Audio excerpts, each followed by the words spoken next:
Lo último que vimos fue la configuración de servidores virtuales basados en puertos y en IP. Hoy vamos a ver la configuración de servidores virtuales basada en nombre, que es la que más se utiliza. Porque en la red pública no es normal que haya muchas direcciones IP IPv4 disponibles, por eso los proveedores de servicios de hosting pues suelen utilizar configuración basada en nombres de dominio. Bien,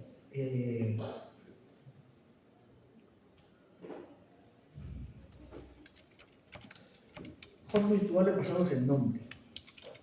Lo que pretendemos hacer ahora es, suponiendo que tenemos una dirección IP nada más, pues lo que vamos a hacer es configurar nuestro servidor para que sea capaz de servir diferentes sitios, por ejemplo, estos que estábamos probando, María, Pablo, Elena, con su document root cada uno distinto, pero todos trabajando en la misma dirección IP y en el mismo puerto.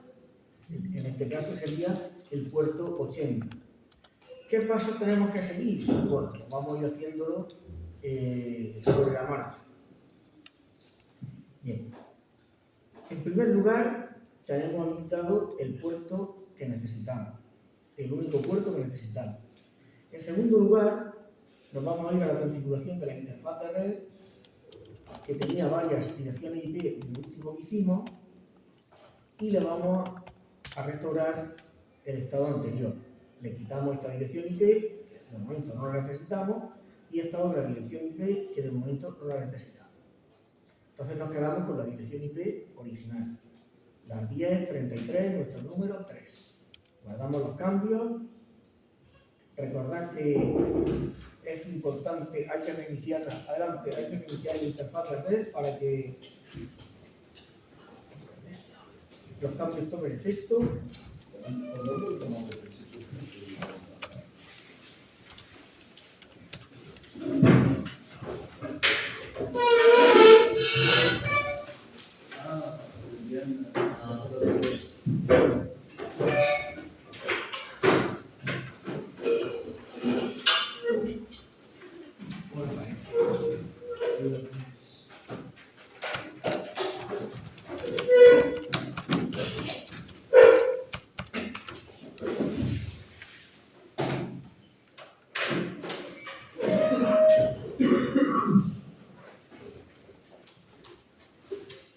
Entonces, lo siguiente que vamos a hacer es ajustar nuestro servidor de nombre para que las conversiones de los diferentes sitios, de los diferentes nombres de dominio, apunten a esa dirección IP, la única que tenemos ahora. Bueno, esto se queda como está, porque para simplificar estábamos utilizando la zona ICV, pero en el archivo de configuración ahora todos los tres sitios van a apuntar a la misma dirección, es decir, a la dirección 3. ¿De acuerdo? Tal y como lo teníamos en la primera práctica que hicimos. Es decir, ahora 3W María ICV se resuelve hacia la dirección 3, 3W Pablo ICV se resuelve a la misma dirección 3 y 3W Elena ICV se resuelve a la misma dirección 3. Vamos a comprobar que esto es así. Por lo tanto, reiniciamos el servidor de nombre.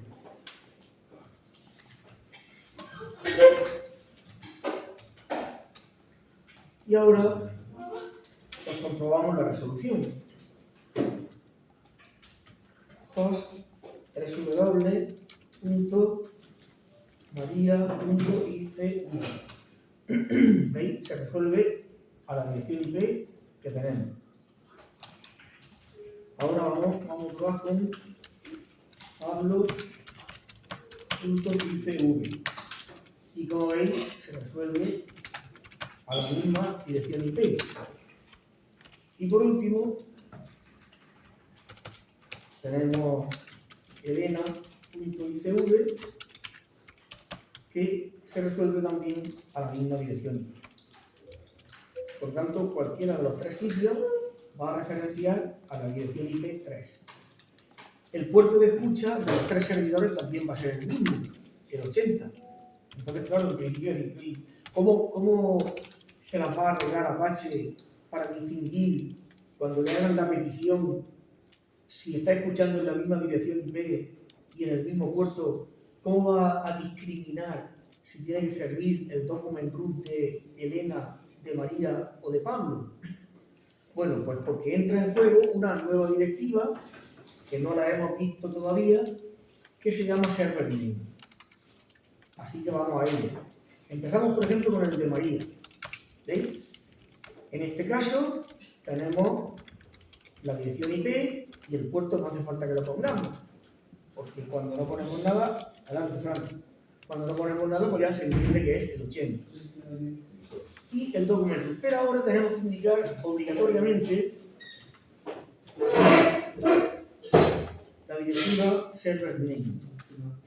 Y en esta directiva tenemos que poner la URL que se va a poner en el cliente para acceder a este servidor. Es decir, www.maria.ipv. Entonces, ¿qué es lo que ocurre? Que cuando desde el cliente nosotros ponemos aquí www.maria.icv, esto, es decir, la URL que el cliente, que el usuario ha escrito aquí, se le envía al servidor mediante una cabecera HTTP. Es decir, esto por supuesto que se resuelve. El DNS lo resuelve y aquí aparecerá 1033, nuestro número 3, para saber cuál es la dirección IP con la que tenemos que establecer la conexión.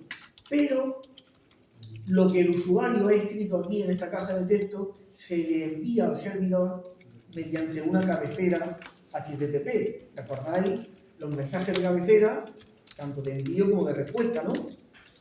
De manera que esta cadena de caracteres le va a llegar al servidor.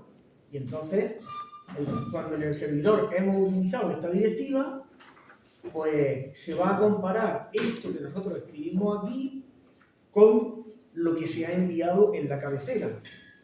Y entonces el servidor ya va a saber que si la cadena de caracteres que se ha enviado en la cabecera coincide con esto, pues tiene que servir este documento.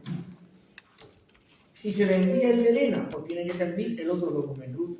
Y así todos los que tengamos. Por lo tanto, esta directiva, la directiva server name, es obligatoria y en ella se debe de indicar la URL que el usuario desde su cliente utiliza para el acceso a este servidor. Muy bien, guardamos los cambios y ahora pasamos al sitio de Pablo. En el sitio de Pablo, como veis, la dirección IP es la misma, pero la discriminación se va a hacer server name, y aquí tendremos que poner www.pablo.icv, que es lo que hay que escribir en la URL. Y por último, en la de Elena, pues lo mismo.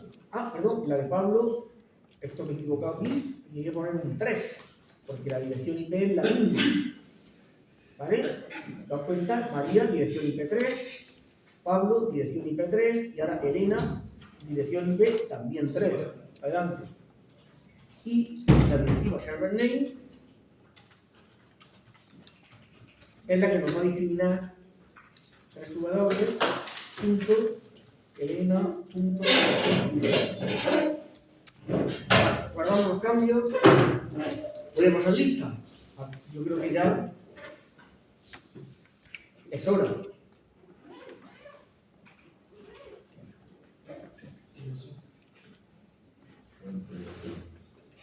Bueno, Kevin, ¿está por ahí? No. Denis sí, Andrés también, Raúl también, Adrián también, Adrián Rara. Yasmín, ¿está Yasmín? Sí. Freddy, Luis, David, Cristian, Fabio, Sergio, ¿no está? ¿Qué le pasa a Sergio? Lleva tiempo sin venir. El coche, dice que lo tiene roto. Rafa, ¿estás por ahí? Sí. Antonio también, Jerónimo, Rubén, David, Patriz, Juan, ¿está Juan, no. José María, no está. Diego sí, Juan Luis sí y Marco no. Vale. Bueno, pues entonces una vez que hemos hecho las modificaciones oportunas en los tres sitios, pues vamos a reiniciar el servidor Apache o recargar la configuración sudo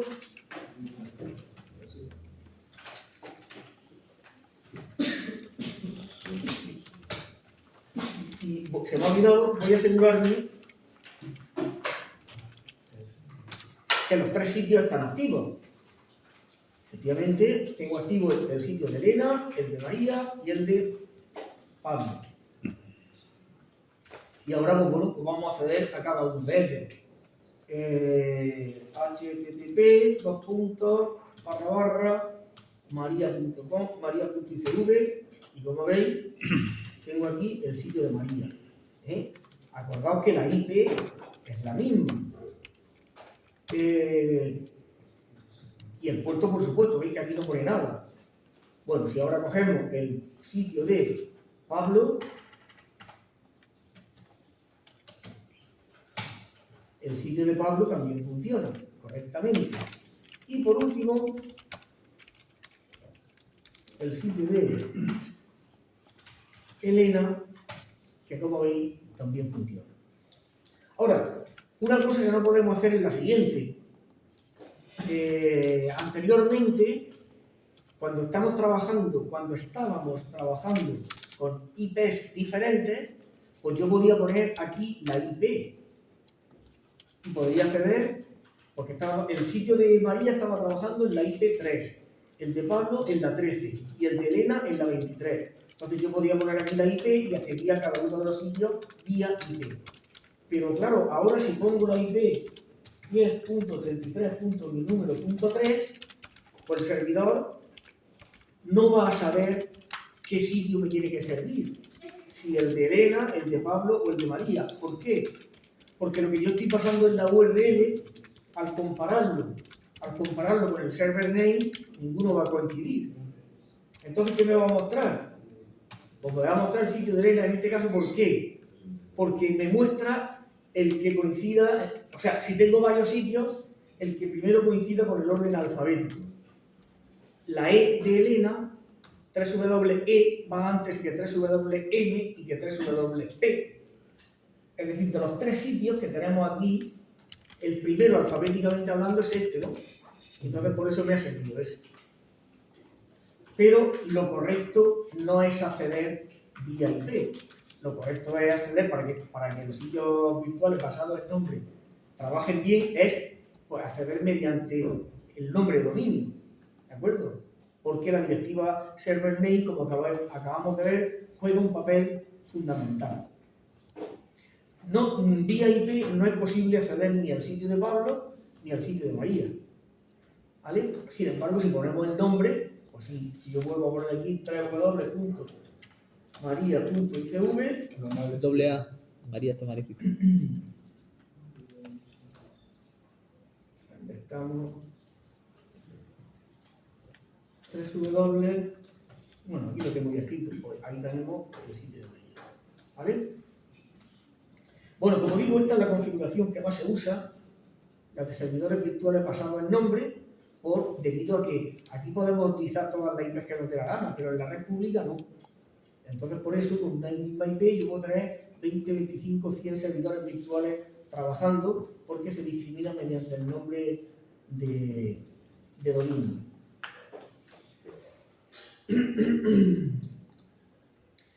Me falta por decir que se pueden mezclar. Es decir, yo puedo mezclar las configuraciones de sitios virtuales basados en IP, basados en nombre o basados en puerto. ¿Vale? Se pueden mezclar. Si tenemos necesidad de hacerlo, pues lo podemos hacer perfectamente. Y bueno, comprendido esto, ¿qué? ¿Y probado? Pues entonces seguiremos avanzando.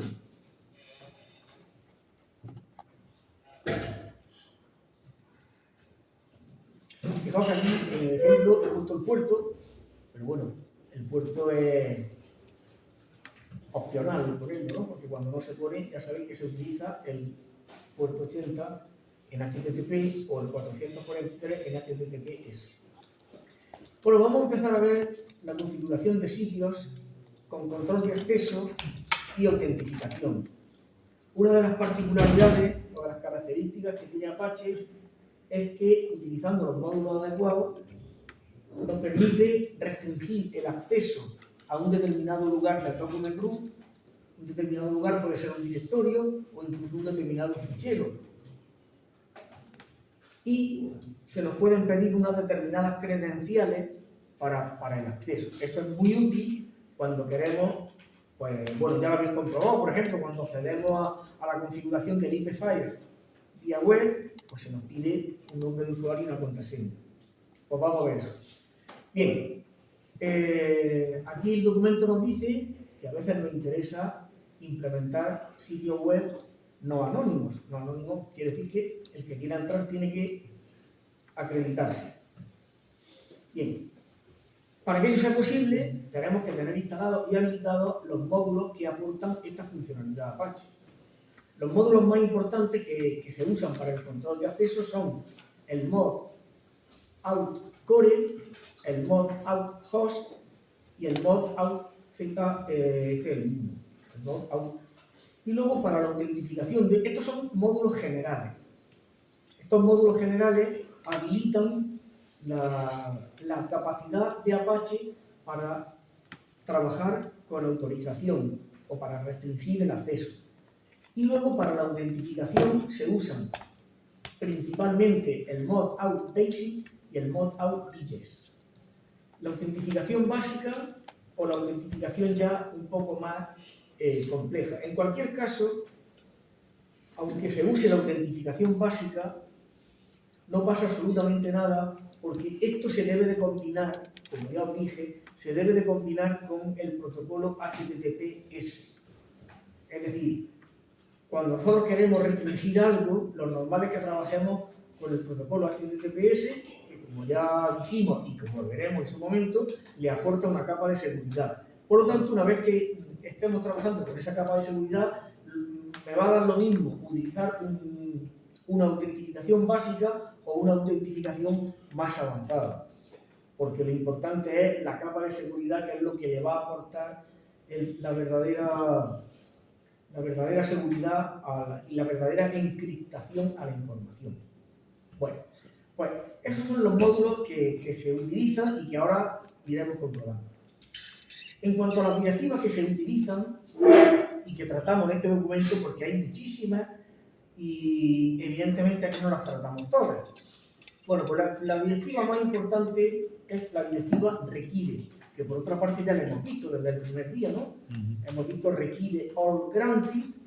Bueno, pues esta directiva, que se puede traducir como requerir, y se utiliza para especificar qué necesita el servidor para conceder o denegar el acceso a un determinado lugar. Bueno, entre los proveedores de autorización más usuales tenemos el require all granted, que está ya utilizado, como veis, acceso permitido sin condiciones. Require all denied, que en este caso es justo lo contrario, acceso denegado sin condiciones. Require user, a continuación el nombre de usuario, o si van varios usuarios, como veis se separan por espacios. Esto es para indicar qué usuarios tienen permitido el acceso. Por ejemplo, si yo pongo require user Pepe espacio Juan, pues los usuarios Pepe y Juan tienen permitido el acceso, el resto no. Ahora veremos cómo se crean los usuarios y todo eso. Hay una equivalente a esta, que es la de require group. Si yo quiero permitir el acceso a un grupo de usuarios y no quiero listarlos, imaginaos en un grupo de 100 usuarios, para no tener que poner aquí require user y los 100 usuarios detrás, pues puedo crear un grupo. Dentro de ese grupo meto a los 100 usuarios en un archivo de texto, como ahora veremos, y entonces ponemos require group y el nombre del grupo.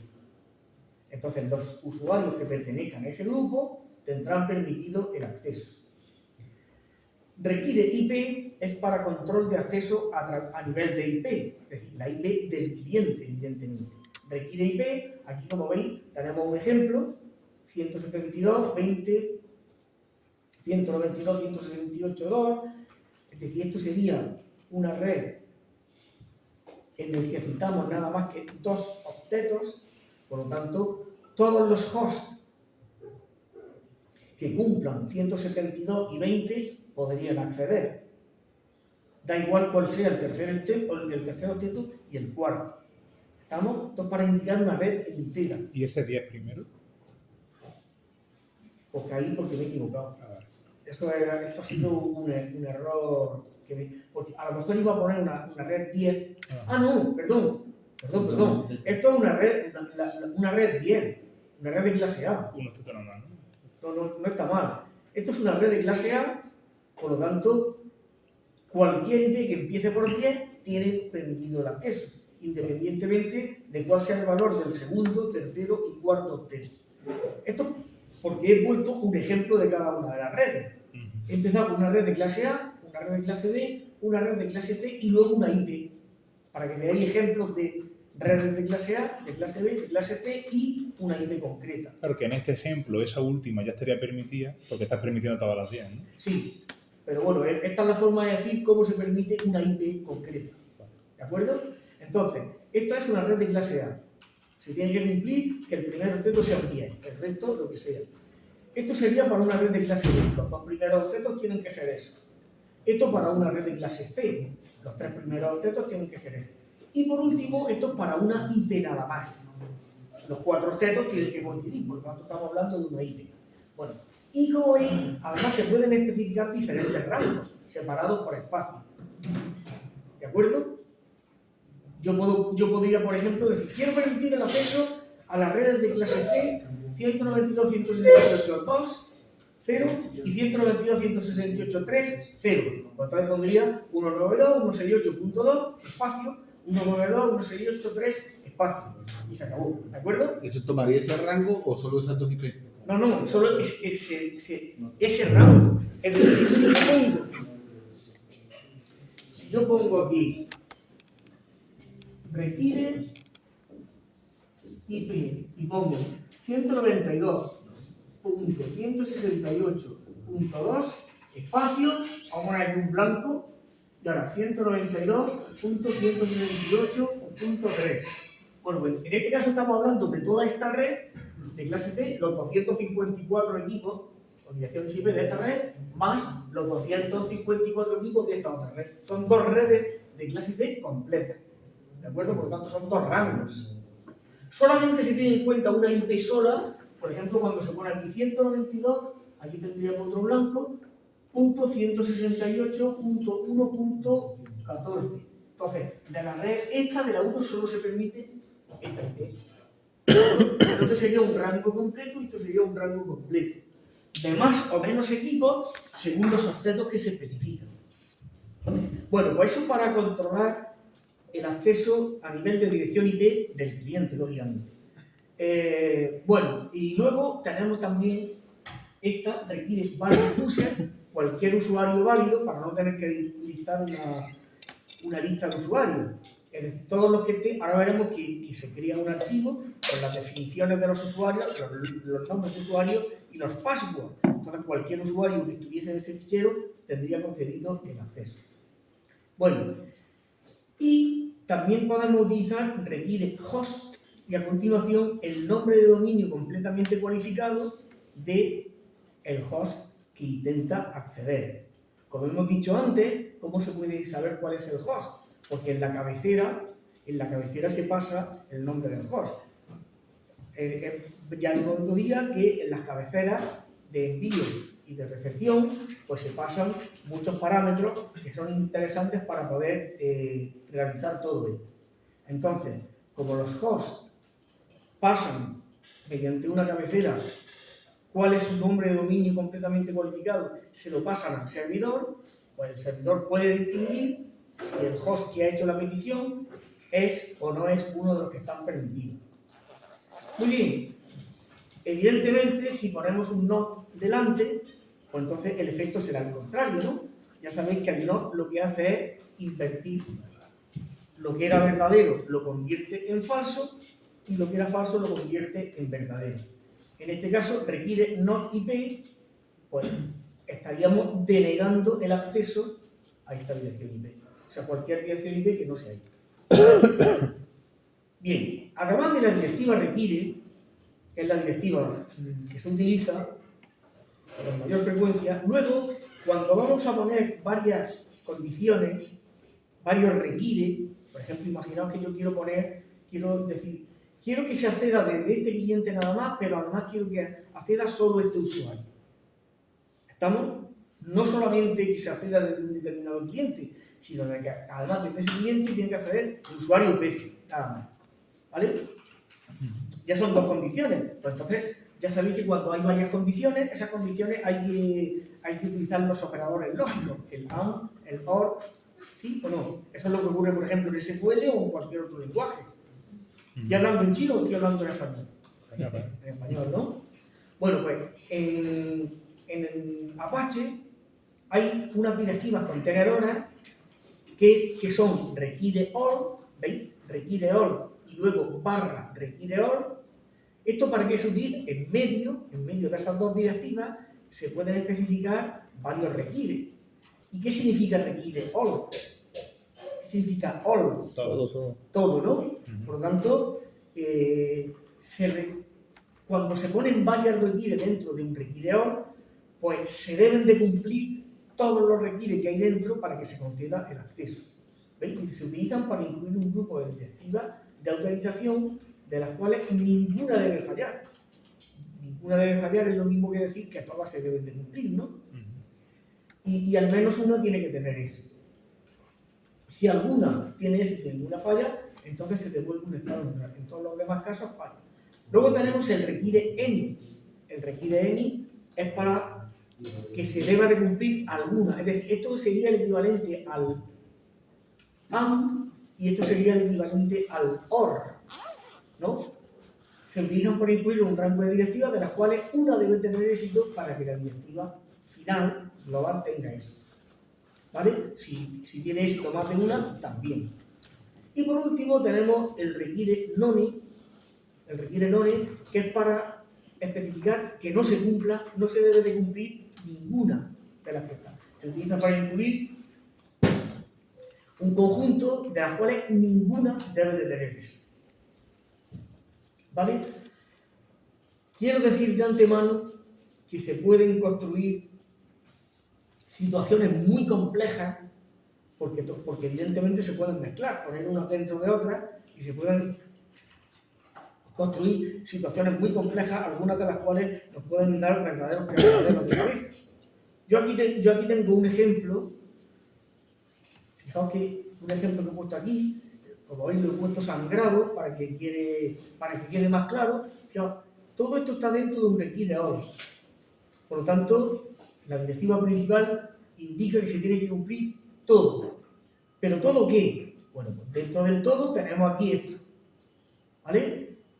Pues, o bien que ese sea el superadministrador, o bien esto.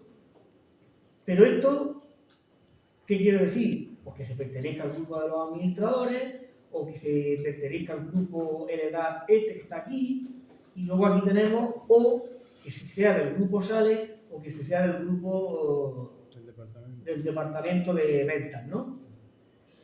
Y luego, una vez que se cumple esto, no se debe de cumplir además ninguna de estas. Es decir, no se puede pertenecer al grupo TEMS, ni se puede pertenecer al grupo heredad este. Es decir, se pueden construir situaciones muy complejas que puede costar bastante trabajo construirlas, porque además algunas veces Apache no interpreta las cosas como nosotros las interpretamos en nuestra cabeza. ¿De acuerdo? Así que después intentaremos hacer algún ejemplo y ya veréis que algunas no funcionan como nosotros nos creemos que deben de funcionar. Vale. Por cierto, me acabo de acordar ahora mismo del follow sim links.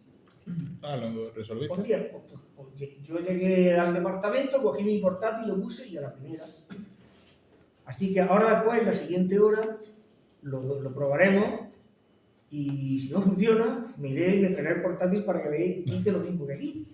Nos vamos todos para allá a probar. No, hombre, ponerlo portátil, hice lo mismo, si no hice nada. De esta forma, ahora después lo vamos a probar. Bueno, entonces vamos a empezar con el control de acceso. Bueno, vamos a suponer, vamos a quedarnos ya con un sitio nada más. Vamos de momento a descartar los servidores virtuales y vamos a seguir trabajando con el sitio ese que habíamos llamado default, donde vamos probando todas las cosillas estas, ¿no? Es simplemente por trabajar con un sitio, ¿no? Para no tener 3 o 4 sitios activos. Entonces, lo que voy a hacer es lo siguiente.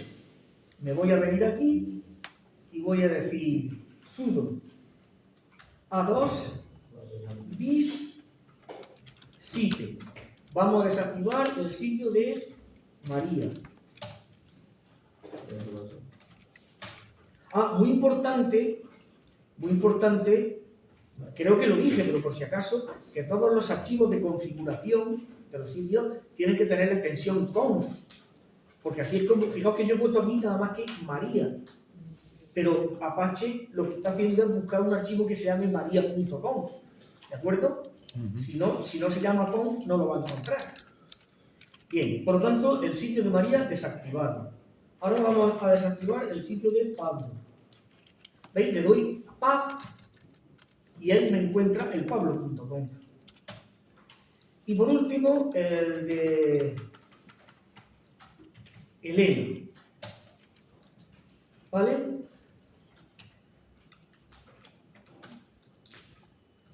¿Veis cómo he puesto María punto y numeroso? Pero sin embargo con María solo sí. Bueno, y ahora lo que voy a hacer es activar A2 en site. Vamos a activar el sitio que habíamos llamado default. Y ahora, una vez que hemos hecho eso, pues vamos a reiniciar el servidor. Sudo service. Además voy a probar con el reload en vez del service reload. Service Apache 2 reload. Vale, ahora debería de funcionar nada más que poniendo aquí localhost el sitio por defecto. ¿Vale? El sitio por defecto era este. No, salía el index con la carpeta. Claro. Efectivamente, porque la habíamos puesto. Bueno, entonces esto ya lo voy a quitar. Esto lo voy a quitar de momento. Esto lo voy a quitar de momento. Y vamos a editar el archivo default, que era este de aquí. Y como ya conocemos el uso de la directiva story_index, vamos a ponerle aquí el index.html, vamos a recargar de nuevo la configuración y ahora ya debería salirme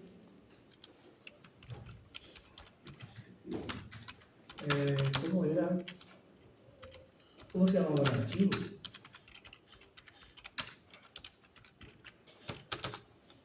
Se me olvidan las cosas de un día para otro. Var 3w html index.html se llama. Localhost y el document group, ¿cuál era ese, no? Pero el puerto lo tengo mal. Tengo puesto aquí el 80, vale. Vamos a recargar de nuevo. Y ahora ya localhost. Ahora.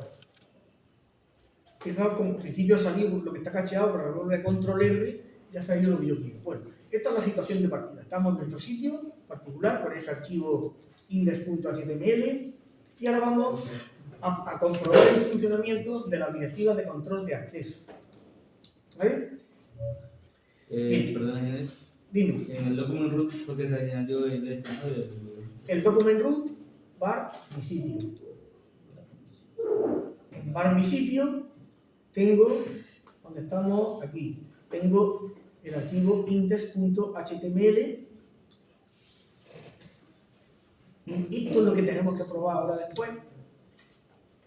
Lo del follow sin links. Y este archivo index.html que tiene este contenido es el que se está mostrando, ¿no? Y la configuración de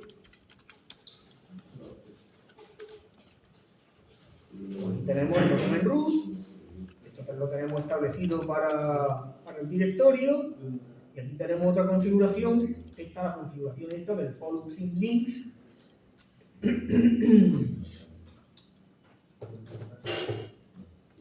Directorio, bar, mi sitio, archivo, que si es que es así, tío, así es como lo dicen en el portátil. Directorio, bar, mi sitio, archivos web.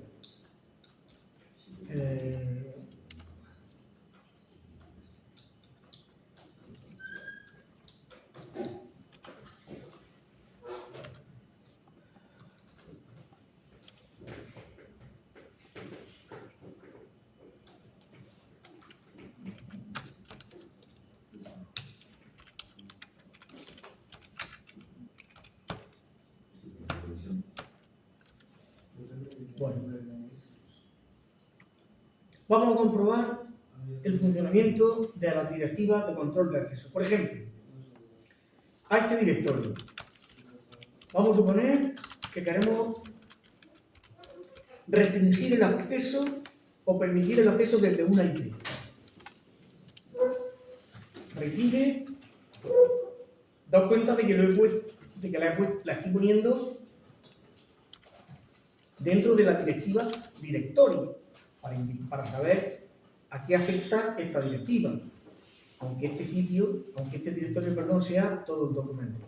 Por ejemplo, yo voy a decir que 10.33.minúmero.99, ¿vale? Recargo la configuración. Leer. Y ahora vamos a arrancar un cliente que tiene que he puesto esto. Requiere IP. Requiere IP. Si pongo solamente el número, no va a funcionar. Requiere IP. Y ahora me voy a ir, por ejemplo, al equipo Windows 10 y le voy a poner esa IP a ver qué pasa.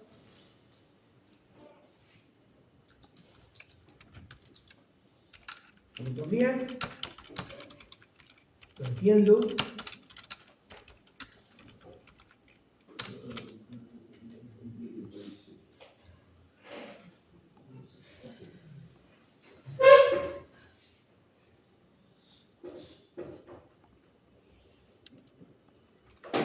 Esto que teníamos aquí abierto de la práctica del FTP. Vamos a ver qué dirección IP tengo aquí. 4K.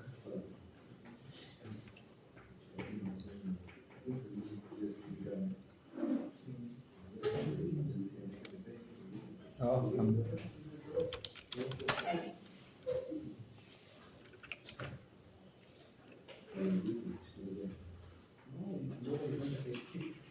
Bueno, pues precisamente tengo la 99, ¿vale? Sí, por eso la he puesto, porque yo es que suelo utilizar la esa. Venga, pues entonces vamos a coger un navegador, por ejemplo este.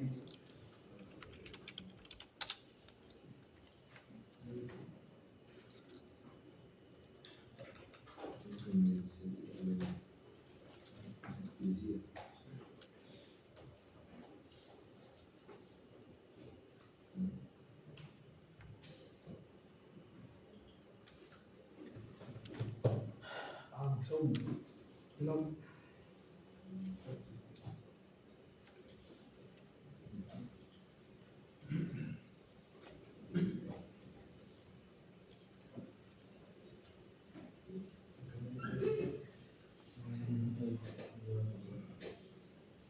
Joder.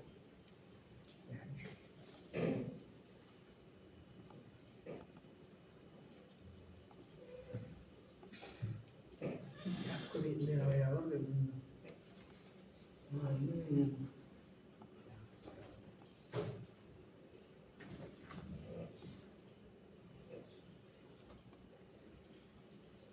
Bueno, sí. Joder, macho.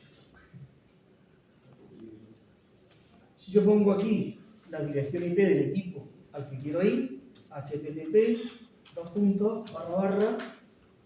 10.33.3.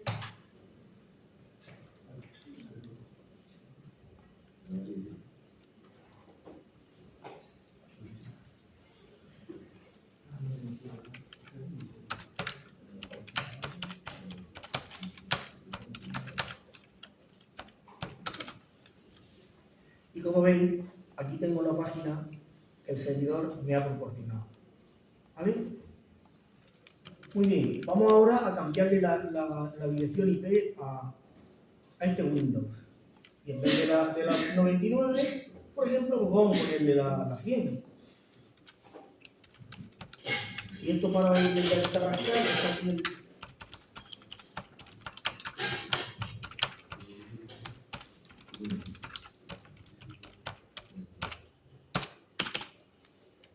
Ethernet, servicio del adaptador.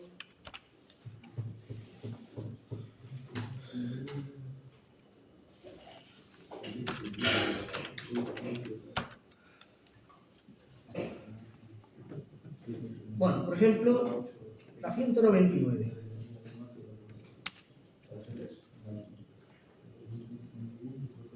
¿Vale? Vamos a comprobar que ahora tenemos la 199. Por lo tanto, si ahora recargo la página, como veis, me dice prohibido, porque ahora la IP no está permitida. No quiero reiniciar, recuérdamelo el mes que viene. ¿Vale? Ya habéis comprobado que cuando tiene la IP correcta, pues puedo acceder, cuando no tiene la IP correcta, no puedo acceder. Vamos a comprobar el funcionamiento a nivel de red. Nos venimos aquí, el equipo de Ubuntu, y en vez de poner esto, vamos a poner esto. Con lo que estaríamos indicando que se permite el acceso a cualquier dirección IP de la red 10.33.13, ¿no? Pero se cambia el requiere, se le quita el IP o No. se le deja. Se deja, lo que pasa es que el último octeto no lo pongo. ¿Vale? Voy a recargar la configuración del servidor. Y ahora, sin tocar nada en el equipo Windows, como el equipo Windows tiene una dirección IP correspondiente a la red esa, hago un control R y como veis, ya estoy accediendo. ¿Para qué era el control R? Para recargar Refrescar. la página. Control R para recargar. Lo mismo que darle aquí. Ah, ok. ¿Vale? Entonces, como veis, ahora puedo entrar. No he cambiado la dirección IP, pero como he abierto el rango de direcciones IP, el último octeto puede ser el que quiera, pues puedo acceder sin problema. ¿De acuerdo? Por lo tanto, ya hemos visto que desde Windows se puede acceder porque tenemos una dirección IP, pero por ejemplo, si le ponemos una dirección IP de otra red, pues ya no podríamos entrar. ¿Vale?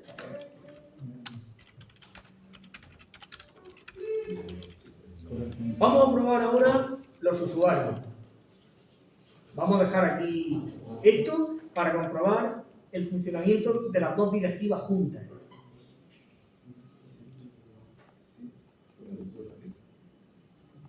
¿Vale? Entonces vamos a hacer lo siguiente. Vamos a poner aquí una directiva. Bueno, primero vamos a probar los usuarios solos. Requiere use, por ejemplo, Pepe.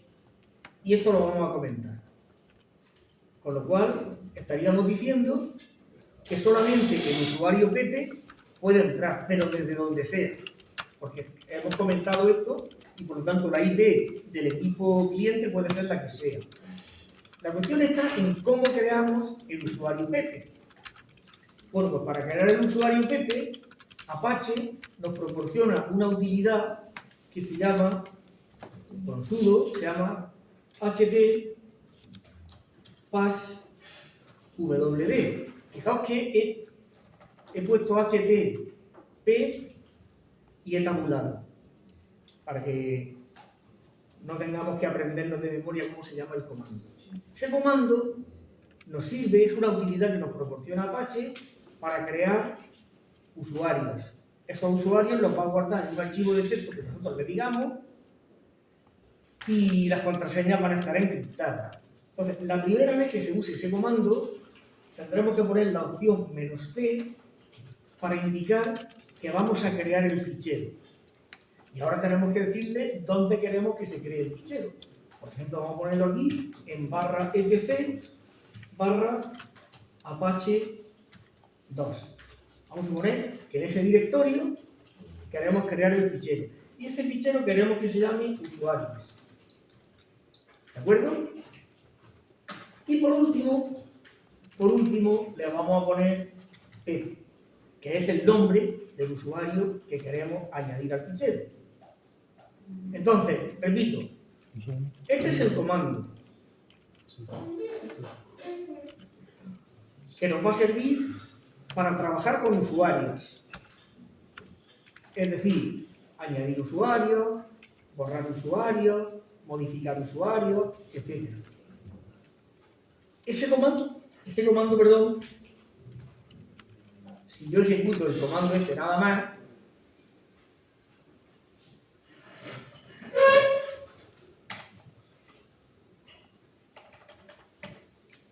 os veis que sale una lista de opciones que se pueden utilizar con ese. Por ejemplo, como veis, aquí tenemos la "-c", crear un nuevo fichero.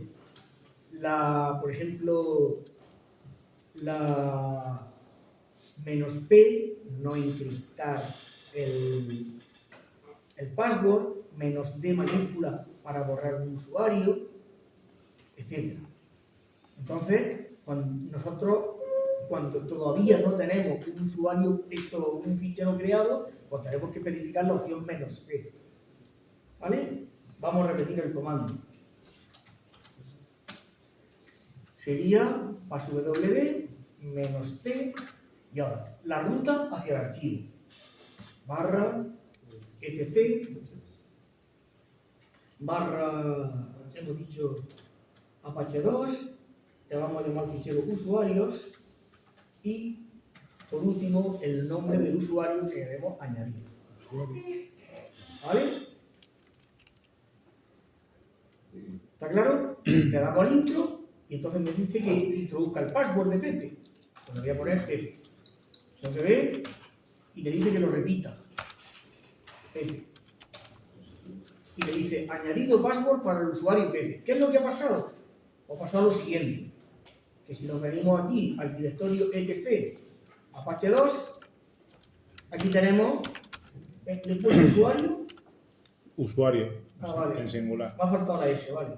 Bueno, pues este archivo, si lo abro, como veis tiene el usuario Pepe y la contraseña Pepe encriptada.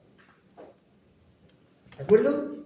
Bueno, ahora vamos a utilizar el usuario en el archivo de configuración de Apache. Requiere user Pepe. ¿De acuerdo?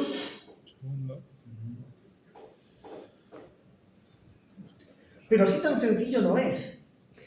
Así tan sencillo no es el uso de usuario. Sino que, como veis, para utilizar los usuarios,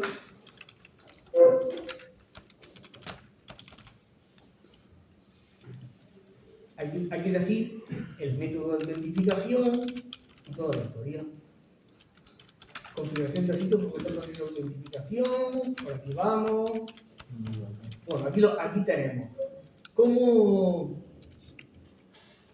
decir que queremos un usuario, o sea, que queremos permitir el acceso. Bueno, pues tenemos que utilizar la directiva outType para indicar el tipo de autentificación. OutName, esto es una cadena de caracteres. OutUserFile para indicar cuál es el fichero que contienen los usuarios, para que Apache sepa dónde mirar. Y por último, bueno, si vamos a utilizar grupos, podríamos utilizar la directiva OutGroupFile, en este caso todavía no, y luego requiere. Bueno, pues todo esto lo vamos a coger por no escribirlo. Esto no me deja copiar. Sí, copiar. Me voy a venir aquí al archivo de configuración y me voy a venir aquí, control 1. Bueno, OutType base. Aquí le vamos a poner, por ejemplo, zona restringida. AutoUserFile, esta de aquí la quitamos y esto de aquí lo quitamos. Entonces aquí tendremos que poner dónde está nuestro archivo, que es en el directorio etc barra Apache 2 barra usuario. Así es como se llama nuestro archivo en el que Apache debe localizar al usuario Pepe y comprobar si la contraseña es correcta o no. Bueno, lo vamos a dejar ahí, que acabo de tocar el timbre, vamos a hacer un pequeño descanso y ahora lo comprobamos.